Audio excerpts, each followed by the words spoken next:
Welcome to Geetamrit. Bhagavad Gita में जीवन के मूल प्रश्नों का उत्तर मिलता है। मैं कौन हूँ? आत्मा क्या है? आत्मा का स्वरूप कैसा है? गीतामृत में इन्हीं विषयों का वर्णन सरल शब्दों में। Gita is eternal science and researching Gita get Amrit. अहम ब्रह्मास्मि, मैं आत्मा हूँ। पिछले सेशन में चर्चा की थी अध्याय 15 श्लोक 19 एवं 20। आज की चर्चा का विषय है अध्याय 15 का सारांश। अध्याय 15 पुरुषोत्तम योग, द योग ऑफ द सुप्रीम पर्सन। 14वें अध्याय में त्रय गुण, गुणों के लक्षण और गुणातीत होने के उपाय बताए गए। 15वें अध्याय में पुरुषोत्तम तत्व का वर्णन है। जगत को संसार वृक्ष की कल्पना की गई है। भगवान मनुष्य को भौतिक दुनिया से आध्यात्मिक दुनिया की ओर ले जा रहे हैं। अश्वत्थ वृक्ष, क्षणभंगुर संसार। संसार वृक्ष ऊपर मूल वाले और नीचे की ओर शाखा वाले। ऊपर ब्रह्म, नीचे मनुष्य और पशु पक्षी।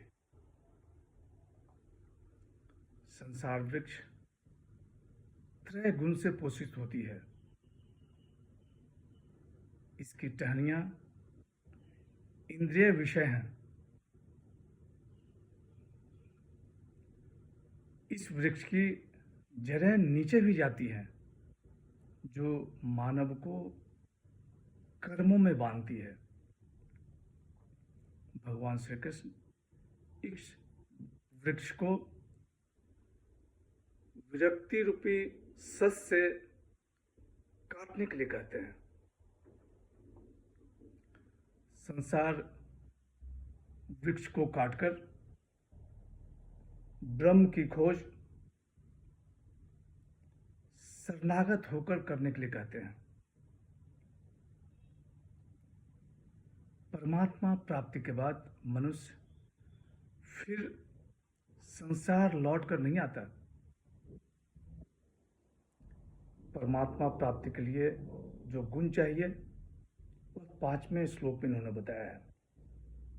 अहंकार, आसक्ति, कामनाओं, द्वंद्वों, इनका त्याग और फिर आध्यात्म में स्थित होना।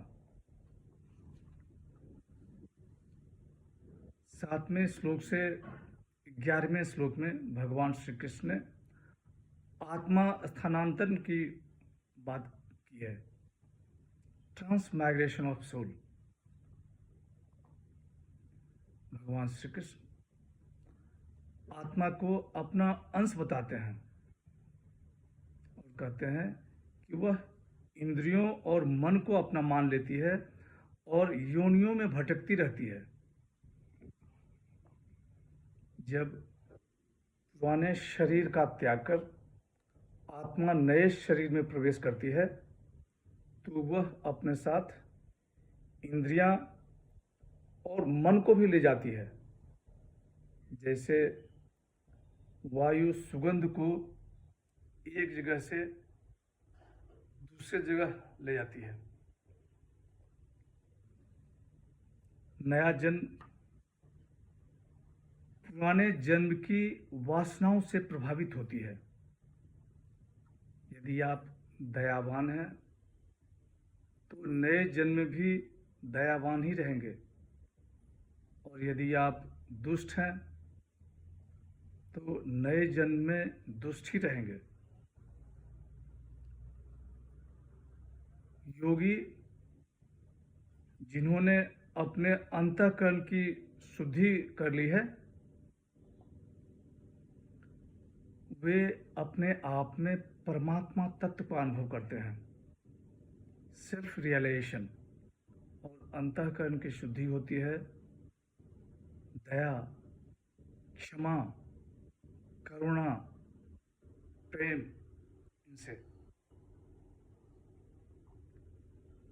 आगे भगवान कहते हैं कि वह कैसे प्राणियों का भरण पोषण करते हैं।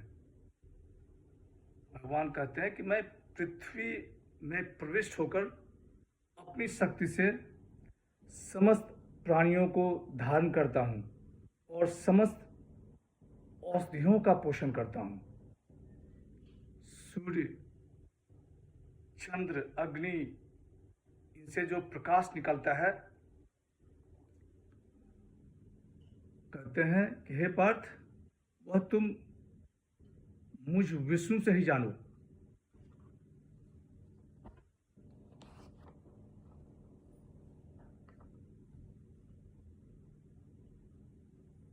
प्राणियों के शरीर में वैश्वानर होकर मैं ही अन्न को पचाता हूं। मैं संपूर्ण प्राणियों के हृदय में स्थित हूं। मुझसे ही स्मृति, ज्ञान और विस्मृति होती है। मैं ही वेदांत का कर्ता और वेदों को जानने वाला हूं। वेदों के द्वारा मैं ही जानने योग्य हूं। आगे भगवान श्री कृष्ण क्षर, अक्षर और पुरुषोत्तम का वर्णन करते हैं। भगवान श्री कृष्ण कहते हैं कि मैं क्षर से अतीत हूं और अक्षर से भी उत्तम हूं। इसलिए लोकों में और वेदों में भी पुरुषोत्तम नाम से प्रसिद्ध हूं। 19वें श्लोक में भगवान श्री कृष्ण कहते हैं कि जो मोह रहित मनुष्य मुझे पुरुषोत्तम जानता है, वह सब कुछ जानता है और वह मुझको सर्वभाव से भजता है। इस अध्याय में वे अपनी प्राप्ति की उपाय भी बताते हैं। पहला, संसार रूपी वृक्ष को विरक्ति रूपी सस से काट देना चाहिए। दूसरा, परमात्मा की खोज शरणागत होकर करनी चाहिए। तीसरा, अंतःकरण की शुद्धि करके अपने भीतर परमात्मा तत्व का अनुभव करना चाहिए। चौथा, परमात्मा प्राप्ति के लिए अहंकार, आसक्ति, कामना और द्वंद्वों का त्याग करना चाहिए। पांचवा, वेदाध्ययन से परमात्मा को तत्व से जानना चाहिए। अंतिम श्लोक में भगवान श्री कृष्ण कहते हैं कि इति गुह्यतम शास्त्रम, इस अध्याय को ही शास्त्र कह रहे हैं। शंकराचार्य जी ने अपनी टिप्पणी में कहा है कि वैसे तो सारी गीता को शास्त्र कहा गया है, लेकिन इस अध्याय में न केवल गीता को संक्षेप में उनका वर्णन है, परंतु इसमें वेद भी समाया हुआ है।